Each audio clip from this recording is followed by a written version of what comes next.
Hello, Canada, and bienvenue.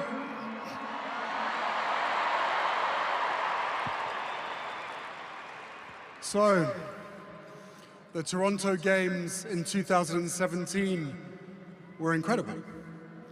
And I'm told that there is pretty much no rivalry between East and West Coast, especially when it comes to sport.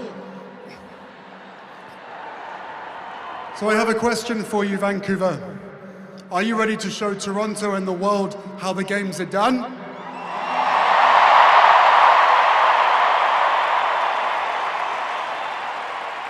Good.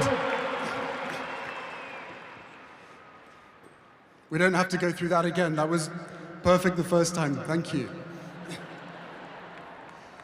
I would like to begin by honoring the First Nations who are hosting this year's games. Lil'wat, Musqueam, Squamish, and Tsleil-Waututh. Heitsap, Kukwilum.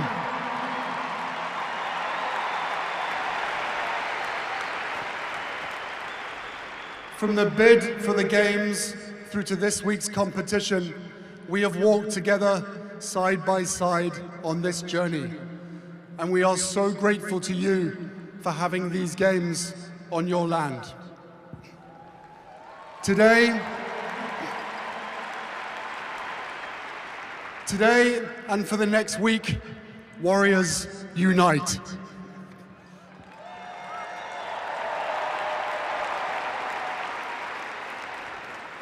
In this moment of difficulty and division in many parts of the world, we gather here in Vancouver in a spirit of unity.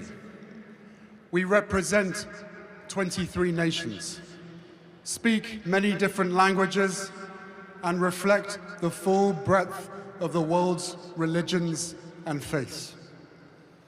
Beyond any differences, here at the Invictus Games, we are grounded in mutual respect, competing fiercely, but believing in one another, supporting one another, and rooting for one another.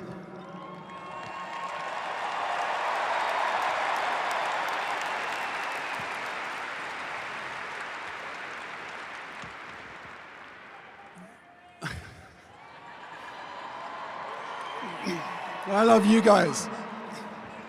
Listen, the games were born more than a decade ago from a promise that I made to myself.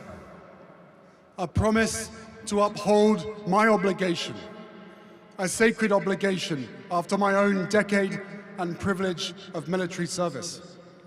To do whatever I could to help my fellow brothers and sisters heal, and to champion everything that we stand for.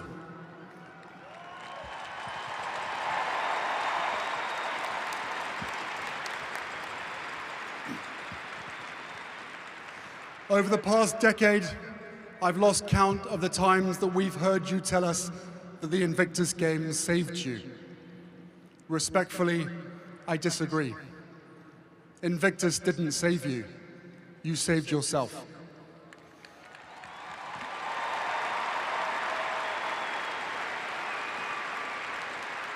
It was you who pushed through the doubt and despair.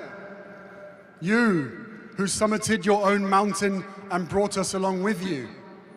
It was you who kept going even when you didn't think you had any more to give.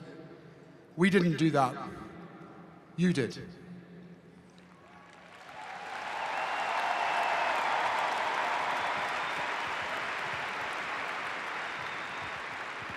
The Games simply reveal what is already within you, that scarcest and most precious of the world's resources, character. A spirit of fortitude and perseverance that can never be defeated. That is the magic of the Invictus Games.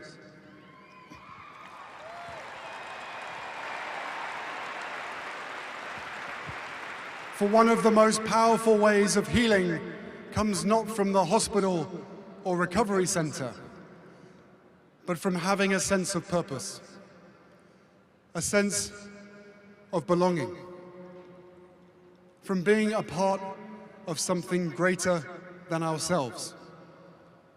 And that healing, though it begins with you, extends to your children and loved ones who delight in the simple gift of seeing you smile once again, of knowing your mind isn't someplace else, and that you are fully present.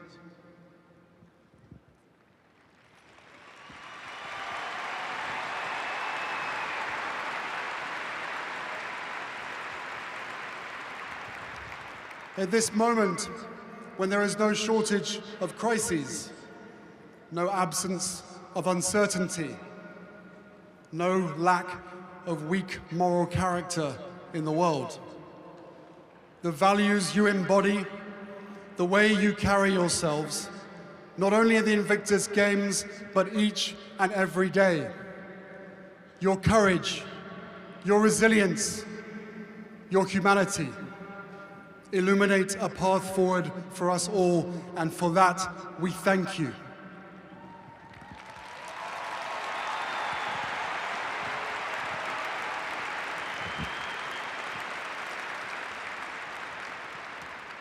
Your leadership did not end when you stepped off the battlefield or took off the uniform.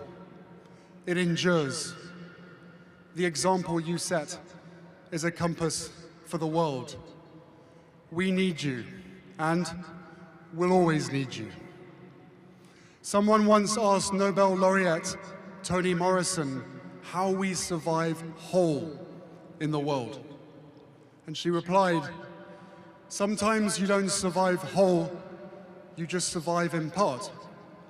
But the grandeur of life is that attempt. It's not about that solution.